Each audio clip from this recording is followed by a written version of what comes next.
Gracias, don Luis. Buenas noches a todos y todas.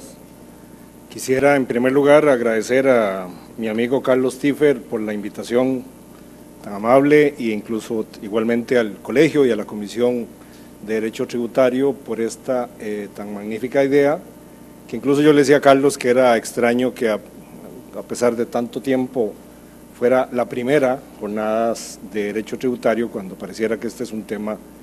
de vieja data que debió haberse dado otras jornadas en fechas anteriores. Me corresponde a mí un tema que espero que no sea oscuro, como dijo don Luis. Es un tema más bien, yo diría que muy light, porque bueno, tiene sus complicaciones. Don Adrián Torrialba yo sé que no lo piensa así que sea light, porque en realidad es la participación de la Procuraduría como actor civil.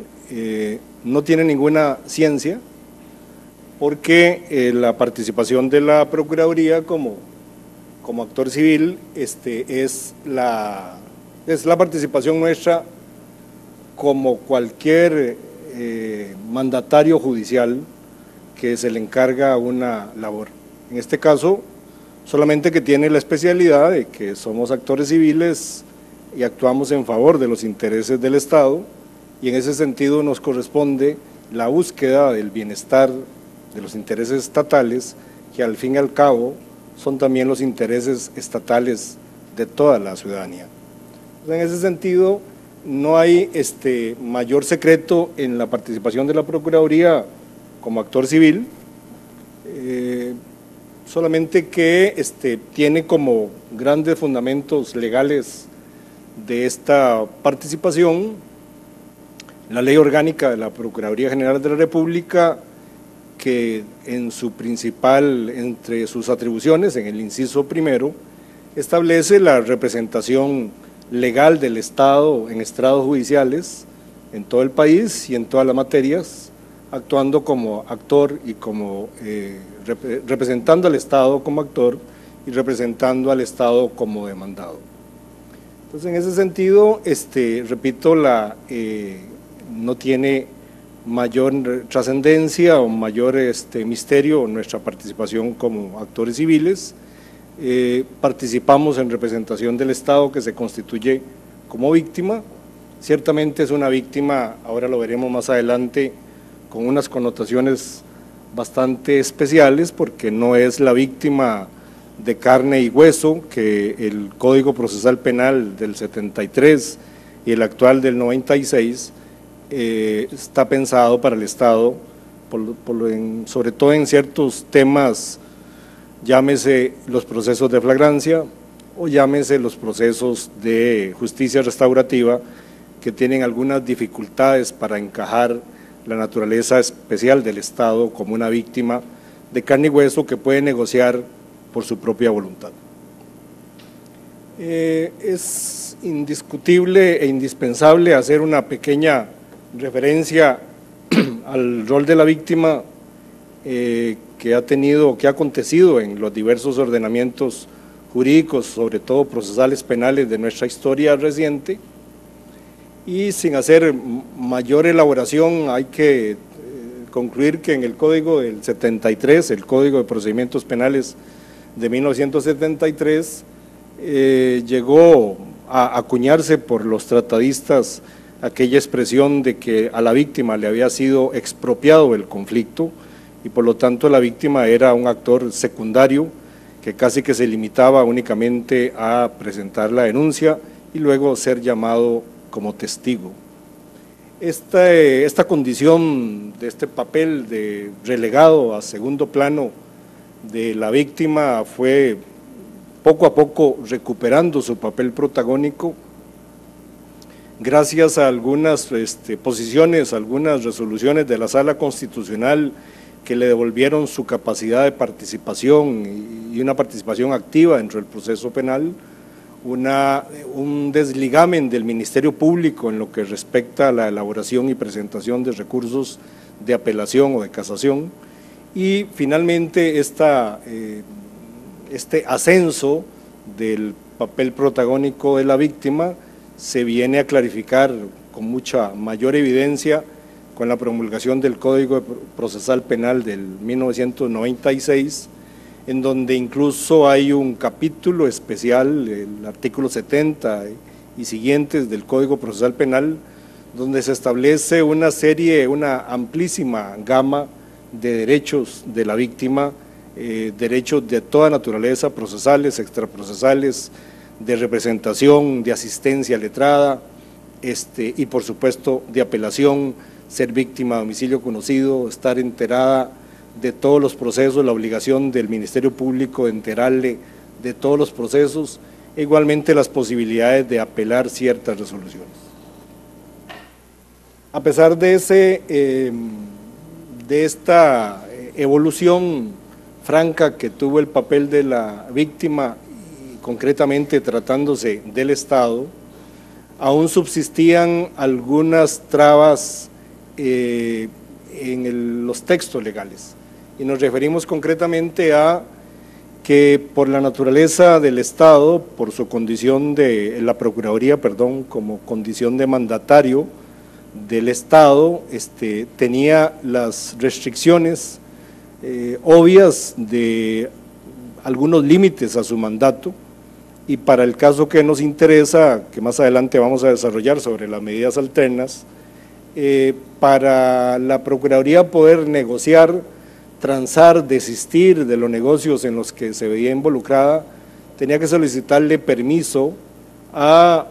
las instancias superiores de los miembros de los supremos poderes, dígase directorio legislativo de la Asamblea Legislativa, dígase dirección administrativa del Poder Judicial y dígase por supuesto Casa Presidencial. Esto provocó no pocas críticas de parte de todos los, no solo operadores del derecho, sino participantes de los procesos penales, sobre todo porque se decía que la Procuraduría era un obstáculo a la consecución de las medidas alternas que había establecido el Código Procesal Penal del 96, y por lo tanto sí requería efectivamente una serie de trámites para requerir la autorización de instancias superiores para la posibilidad de hacer la aplicación de medidas alternas. Fue así como con la promulgación del Código Procesal Contencioso Administrativo del año 2006, pero con vigencia en el año 2008, que se le introdujeron una serie de reformas a la Ley Orgánica de la Procuraduría. Básicamente están contenidos en los artículos 3 y 20 de la Ley Orgánica de la Procuraduría, en donde se destaca básicamente los párrafos finales del artículo 3 y del artículo 20, en donde se dice, en estos casos, en los casos de llegar, proponer y acordar arreglos, se requerirá aprobación escrita del Procurador General, del Procurador General Adjunto o del funcionario que estos deleguen. La misma expresión se encuentra en el artículo 20. Esto es un paso trascendental, no solo para la agilidad del proceso esta es la Ley Orgánica de la Procuraduría que se aplica a todos los procesos en los que intervenga el Estado, sino que en lo que interesa para nosotros y en la aplicación de medidas alternas, hubo una independencia, una autonomía que se le otorgó a la Procuraduría para prescindir de la autorización que tenía que requerirse a los supremos poderes para poder hacer negociaciones, transar, negociar, desistir o allanarse. Es una reducción de los trámites y ahora queda únicamente en manos de los procuradores generales o de la persona que estos designen la posibilidad de llegar a acuerdos en medidas alternas del proceso penal. Ciertamente, ya lo hemos visto a lo largo de estas jornadas, el derecho tributario y sobre todo el derecho penal tributario no es pacífico, y a pesar de que habíamos dado tantos buenos pasos para lograr alguna prontitud en los temas tributarios, se emite en la administración Chinchilla Miranda la directriz 030P del 12 de abril del 2012, básicamente ahí están regulados el artículo 1 y el artículo 2 que están pegados, pero básicamente lo que dice es: deberá la Procuraduría procurar que la mayoría de los ilícitos denunciados sean llevados a juicio. Esta es la correcta lectura del artículo, no solo porque esa es su literalidad, sino porque se ha malentendido, y lo entendió bastante gente, bastantes incluso operadores del derecho, que había una prohibición a la Procuraduría para negociar. No hay tal prohibición, sencillamente era una instancia que hacía una directriz presidencial a la Procuraduría General de la República de procurar llevar todos los procesos a juicio. Porque inmediatamente después, en el artículo 2, bueno, dicen casos excepcionales y muy calificados, le regresa a la Procuraduría la capacidad procesal que nunca perdió la Procuraduría con esta directriz de poder llevar a negociaciones. En realidad, como yo lo dije en algunos programas radiales, esta emisión presidencial de la administración Chinchilla Miranda fue un simbolismo, una muestra de alguna firmeza, de alguna severidad en la persecución de los delitos tributarios, pero precisamente por la independencia de criterio que tiene la Procuraduría, esta fue una directriz, no fue que fue desobedecida, sino que sencillamente la aplicación de normativa procesal penal nos permitía llegar a medidas alternas, y por lo tanto esta directriz fue establecida por la administración Chinchilla Miranda, pero efectivamente en otra directriz de igual naturaleza, como es una directriz presidencial de la actual administración Solís Rivera, se derogó la directriz 030, y básicamente el enunciado que aparece en la exposición de motivos o en los considerandos de esta resolución o esta directriz presidencial de la administración Rivera, Solís Rivera, es que se consideró que era inconstitucional porque se estaba eliminando una prerrogativa a la Procuraduría que estaba en la ley, y que era imposible que una directriz presidencial con menor fortaleza normativa opacara o inhibiera la posibilidad de aplicar el Código Procesal Penal. Entrando en materia de medidas alternas, un breve recordatorio de algunos temas trascendentales de las medidas alternas que han sido delineadas por la Sala Constitucional. Básicamente, como bien lo dijo don Carlos Tiffer cuando habló de la pena del delito del artículo 92, al tener una pena mínima de 5 años, no admite ninguna otra medida alterna como la conciliación o la suspensión del procedimiento a prueba, porque estas dos medidas, como bien ustedes lo saben, requieren un mínimo de 3 años para poderse aplicar. Las características más trascendentales, dentro de muchas que pueden tener las medidas alternas, que no forman parte del debido proceso, algunos reclamos que se hicieron ante la Sala tercera con consulta ante la Sala Constitucional en los recursos de revisión, y luego efectivamente no constituye un derecho fundamental, como algunas veces han alegado de parte de los imputados cuando exigen la aplicación de medidas alternas como un derecho fundamental, y la Sala básicamente, y rescato un voto dentro de muchos, que es del año 99, el 7177, establece que el proceso penal no busca ni siquiera exclusiva la solución más favorable al imputado, que se puede llegar a la solicitud de una medida alterna siendo un acto consensuado, pero no se trata de una obligación procesal ni mucho menos un derecho fundamental que pueda ser exigido. También dentro de estos temas de las medidas alternas y el papel papel protagónico de la víctima del que hablamos anteriormente, en el caso de las medidas alternas hay una postura más, se evidencia más la autonomía y el poder de decisión que tiene la víctima, cuando la propia Sala Constitucional, en votos de vieja data, pero igualmente recientes y que no han sufrido ninguna modificación, ha dicho que es la víctima que sufrió personalmente el menoscabo quien debe decidir si concilia o no. Es una liberalidad, es un principio dispositivo de la autonomía de su voluntad, decidir si negocia o no, y sobre todo imponer las condiciones que según su criterio van a satisfacer sus necesidades. Obviamente todos estos temas son trasladables a la Procuraduría.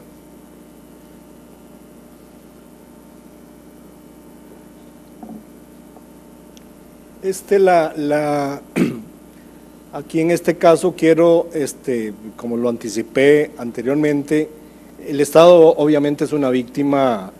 especial, porque es una víctima amorfa, es una víctima multiforme, no es la víctima de carne y hueso para que el código estaba establecido.